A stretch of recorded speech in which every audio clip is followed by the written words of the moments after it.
Darling, kung ano yung tawag, darling, diyan ka lang muna. May trabaho ako. Kasi kung isipin kita, may nangyari sa akin, masaya naman si kumpare na yan. Kailangan focus muna ako dito para wala muna si kumpare. Okay, next. Ano yung masala parang sa UN nandiyo si Berting.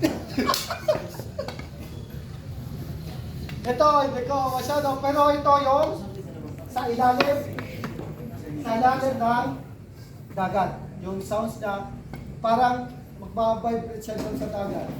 Pag matatapat siya doon yung submarine o barko, yung target niya, puputok siya. Meron siyang sukat, kung ilan yung sukat niya. Tapat doon, yung lakas ng barko o submarine, sounds pa rin siya, puputok siya. Magkakaroon siya ng vibrate o ano doon, puputok yung submarine o barko. Okay. Ito yung approaching OXO. Approaching natin sa OXO is 45 degree. Pwede rin 42.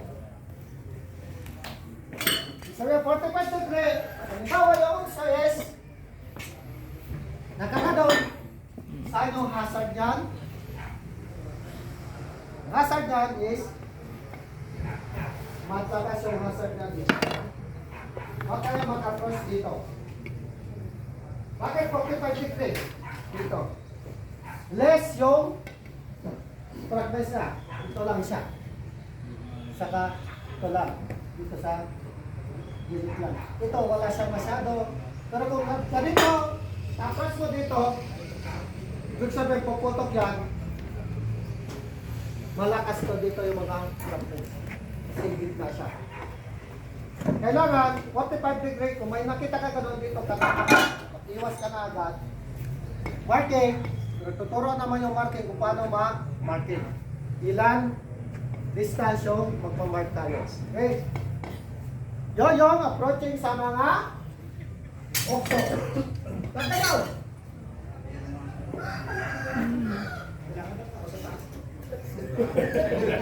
Nakatayo mo.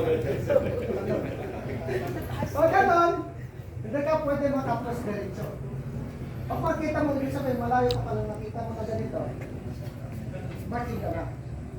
Hindi ka mo ka nang lalapit. Baka mamaya sabi na sa lalapit. Puta, akit na sa taas. Doon na kabila naman. Pag-approach, nagtali-tali pa. Kasi naman sa layo, 45 degree natin. Yun ah. Pero karamihan talaga mga OXO is naka-ganun siya. Nakasay. Kasi yung pagpagsak nyo, hindi naman gano'n yan. Pagpagsak, paglipat ka na gano'n. Halos karamihan na gano'n. Pero may makita ka na gano'n, sabihin, baka mayroon na nakatanim doon sa paligid. Kaya mga kami, ginagawa namin is malayo na lang. Tingnan namin sa paligid, tapos i-observe namin kung anong klase para na. Kaya importante dyan yung identification sa practical natin.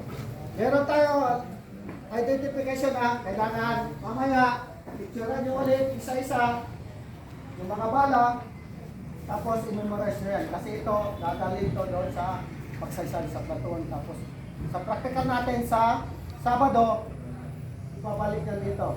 Ang items natin is 82. Wala bang hihingi ng tawad doon? Bargate. Usapan natin, o halimbawa, kung ako lang masusunod,